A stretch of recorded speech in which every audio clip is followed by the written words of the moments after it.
Oleh. Hey Rossen! You know, I've been working from home for as long as I can remember now, but I never imagined everyone doing the same. You know, me neither. I used to travel a lot before the pandemic, but now it's all online. Yeah, like this conference. I'm bummed though that we can't meet in person. Me too. But when we are online, we can have so many folks all over the world joining us. So true, and it's awesome. And one positive benefit is that online learning and collaboration applications have had to evolve so fast to meet these needs. The problem is that it's hard to build such applications with the protocols commonly used for web applications, because for a collaboration app you need to stream updates in both directions in near real time. I see. Could we use long polling to solve that?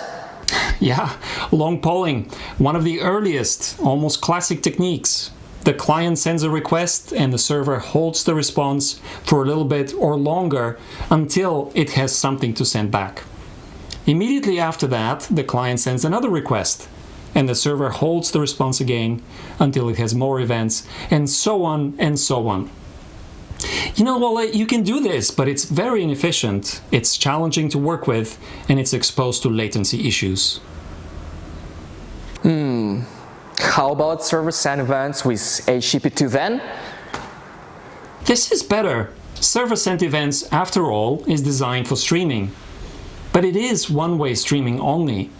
It is not supported on all cloud infrastructure, and it's about as basic as streaming gets. I mean, there are no heartbeats, no fragmentation, no binary data, and so on. Actually, Rossen, what about WebSocket? WebSocket is much better. It supports bidirectional streaming, fragmentation, binary data. But you know, Oleh, WebSocket is just a low-level transport protocol. It doesn't care or help in any way to work with those messages. It only gets them across. What we really need is an application protocol that helps applications to work with messages, enables multiple interaction patterns, and other features specific to streaming applications. You know, Rossen, there is such a protocol, and it's called RSocket. Take a look here.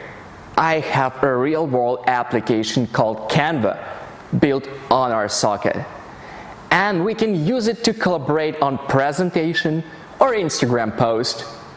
Do you want to give it a try? Absolutely. Let's do that. Cool. Let's use Canva to create a presentation about RSocket. RSocket is an application protocol for remote communication. It runs on top of WebSocket, but it can also run over TCP, UDP, or other connection-oriented protocols, including plans to run it over QUIC and HTTP3. RSocket enables multiple request interaction patterns, such as request response or request stream, and others. What's even more, both client and server can initiate those requests. This is a key difference from the HTTP, where only a client can make a request. RSocket enables multiplexing, so multiple services can share the same connection. RSocket supports Reactor streams back pressure, so that the producing side of a stream doesn't ever overwhelm the consuming side. And my dear friend, there is much more to that. Okay, so Canva here is using RSocket. Can we take a peek under the hood and see? Sure. Let's have a look at the network tab. Here, you can see we have established a WebSocket connection. And there are some binary messages coming back and forth. However, the problem here is that it's too low level and it doesn't say anything about the RSocket protocol. Fortunately, there is a debugging tool for RSocket frames. Let's use it to see the RSocket frames in action. Here we go. we can now see that these WebSocket messengers are in fact RSocket frames. You can see that RSocket is an application protocol, and it starts with a set of frames that helps client and server to negotiate a few details. You can see independent requests on a single connection, and this is multiplexing in action. Here is request response interaction, and there is request stream, fire and forget, and here we see request channel. Notice that this request response is actually from the server side, while the request channel is from the client side. That shows that each side can initiate requests independently. Here is the payload frame, which is in fact the response to that request response to the server. One more thing, here we can observe back pressure in action. Here is a request end frame that is used by one side to indicate how many more messages it can accept at this moment. Wow, this is so exciting! It's great to see RSocket in action in a real-world application for collaboration. Online collaboration is not the only problem RSocket can solve. RSocket can also help to improve resilience and performance for microservices in the backend. One exciting aspect there is that Reactor streams backpressure propagates not only across components within the JVM, but also across the network to remote peers, potentially all the way to external clients. Correct! That means that network buffers don't have to fill up as producers slow down or stop producing altogether until consumers are ready for more messages. We covered the RSocket protocol, but what about support for Spring applications? Right, so the great news, Oleh, is that Spring has extensive support for RSocket applications. You can create annotated message mapping methods to handle requests with the same reactive programming model as in Webflux.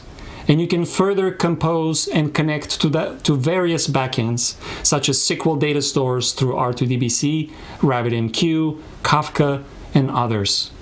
And the backpressure from all those Reactor streams components and sources will flow through the application pipeline and over the network to remote peers, thanks to the RSocket protocol. What is also important is that RSocket is a growing ecosystem.